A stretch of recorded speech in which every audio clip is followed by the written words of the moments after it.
Hello everyone, তোমাদের সকলকে good morning জানিয়ে আজকের ব্লগটা আমি এখান থেকে শুরু করছি।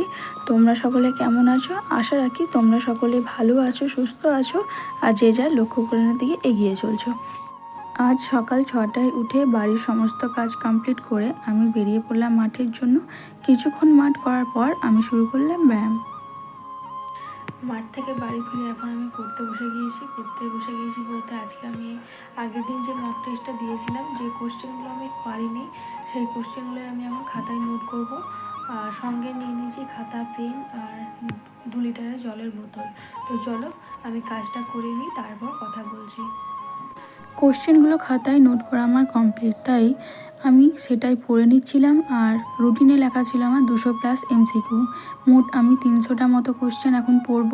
তো চলো আমি এখন এটা কিছুক্ষণ পড়ি, তারপর কথা বলছি তোমাদের সঙ্গে। আজ আমি তোমাদের একটা কথা বলতে চাই যে সময়কে সঠিকভাবে ব্যবহার করতে শেখো। দেখো, তোমার কাছেও 24 ঘন্টা সময় আছে, আমার কাছেও 24 ঘন্টাই সময় আছে। কারোর কাছে কিন্তু 1 ঘন্টার বেশি বা কম নেই। সেই 24 ঘন্টা সময়কে যদি আমরা সঠিকভাবে সঠিক কাজে লাগাই, তাহলে কিন্তু আমরা আজ যে জায়গাতে আছি পরবর্তী দিনে আমরা সেই জায়গাতে নাও থাকতে পারি। আর সেটাকে যদি আমরা সঠিকভাবে ব্যবহার না করি, তাহলে কিন্তু আমরা আজ যে জায়গাতে আছি সেই জায়গা থেকে আরও নিচু লেভেলে চলে যেতে পারি। তাই সময় যদি পারছো তাহলে সেটাকে নষ্ট করো না, সময়কে কাজে লাগানোর চেষ্টা করো। এখনকার মতো পড়া আমার কমপ্লিট। তো নেক্সট পার্ট শুরু করার সময় কথা বলছি তোমাদের সঙ্গে। কিছুদিন আগে ফ্লিপকার্ট থেকে আমি একটা বই অর্ডার করেছিলাম, সেটাই আজ দুপুরে এলো। এরপর আমি আজ দুপুরে খাওয়া দাওয়াটাও কমপ্লিট করে নিলাম। আজ দুপুরের আইটেম ছিল শাক আর শোল মাছের টক।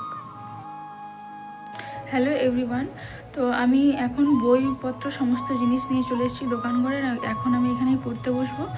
আর আজকে দুপুর দিকে আমার একদমই পড়তে বসা হয়নি, যেহেতু বাড়ির কিছু কাজ ছিল সেগুলোই গোছাতে আর পড়তে বসা হয়ে ওঠেনি আমার।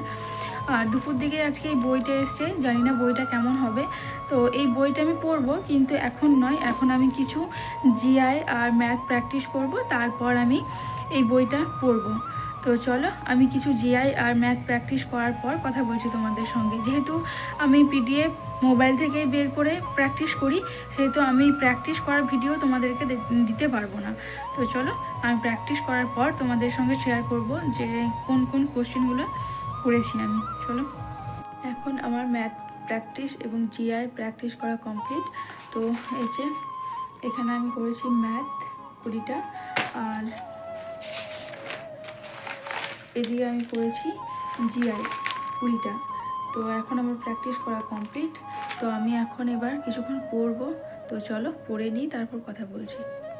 যারা যারা ম্যাথ একদমই পারছো না তাদের উদ্দেশ্যে আমি বলি যে আমিও ম্যাথ পারতাম না, এখন একটু একটু পারছি। তার কারণ হচ্ছে আমি বেসিক থেকে শুরু করেছি। আর প্রথমত আমি কিছু কিছু চ্যাপ্টার টার্গেট নিয়েছি, যেমন ধরো সময় ও দূরত্ব বা সরল সুদ, অনুপাত সমানুপাত, এই সমস্ত চ্যাপ্টারগুলোকে আমি প্রথম কভার করব, তারপর আমি কিন্তু অন্য চ্যাপ্টার ধরবো। তো তোমরাও যারা যারা ভাবছো যে ম্যাথ পারছি না, তাদের উদ্দেশ্যে বলি যে ম্যাথটা শুরু অন্তত করো, দেখবে ঠিক পারবে। এখন আমার রিভিশনের পার্টটা কমপ্লিট। তো আমি এখন যাব কিছুক্ষণ ব্যায়াম করব, তারপর আমি সেলফ ইমপ্রুভের জন্য যে বইটা কিনেছি সেটা কিছুক্ষণ পড়ব। চলো।